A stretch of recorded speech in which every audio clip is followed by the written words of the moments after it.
Pourquoi, lors d'une éclipse solaire, on ne voit que la partie de la Lune qui passe devant le Soleil et pas le reste?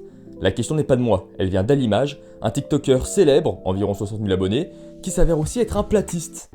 Où est la Lune? Où est la Lune? Eh bien pour le comprendre, on va devoir parler de lumière et de vos yeux. Basiquement, votre vue fonctionne de manière assez simple. Vos yeux reçoivent de la lumière et votre cerveau la traite. Et lorsqu'ils reçoivent de la lumière, vos yeux interprètent globalement 3 constantes majeures. 1. La longueur d'onde, qui donne la couleur. 2. Le temps d'écart entre la réception d'informations par les deux yeux, ce qui donne plus ou moins la perception des distances et des formes. C'est pour ça qu'un borgne voit vachement moins bien les distances. Je suis borgne. Et 3. La constante qui ici va nous intéresser, la quantité d'onde, la quantité de lumière. C'est ça la différence entre un connard que vous voyez pas parce qu'il fait trop noir et un connard que vous voyez trop parce qu'il fait pas assez noir. Comprenez donc qu'un objet qui ne vous renvoie pas assez de lumière, c'est un objet que vous ne voyez pas.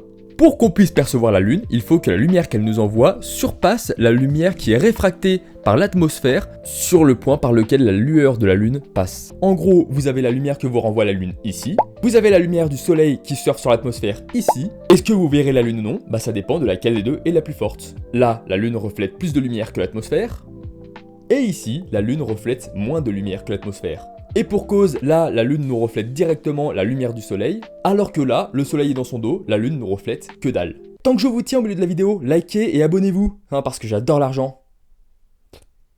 Pourquoi est-ce qu'on voit cette couronne solaire là qui entoure le Soleil, cette couronne, pourquoi elle n'est pas perturbée par le rocher? La couronne lumineuse, c'est ce petit halo autour du Soleil. Bon, déjà, si vous avez des yeux, vous voyez très bien qu'à l'image dit de la merde. On voit très bien qu'elle est plus proéminente du côté où la Lune ne cache pas le Soleil, et plus la partie cachée est grande, plus c'est évident. En revanche, la couronne semble quand même être présente par-dessous la Lune.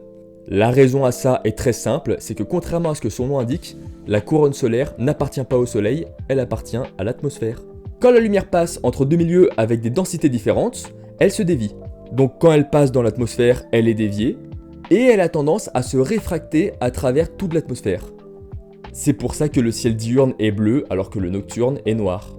Et bah la couronne solaire, c'est juste ce phénomène autour du point le plus lumineux. En gros, quand la lumière du soleil entre à peine dans l'atmosphère à ce niveau-là, elle commence à s'étendre et de manière particulièrement intense, ça donne ce petit halo. Et du coup, la Lune cache le soleil parce qu'elle est entre le soleil et nous. Mais vu qu'elle n'est pas entre l'atmosphère et nous, il n'y a aucune raison qu'elle cache ce phénomène qui se passe dans l'atmosphère. Tu ne pourras pas me contre-argumenter l'éclipse solaire, c'est impossible. Impossible. Mais si, c'est possible avec la carte Kiwi.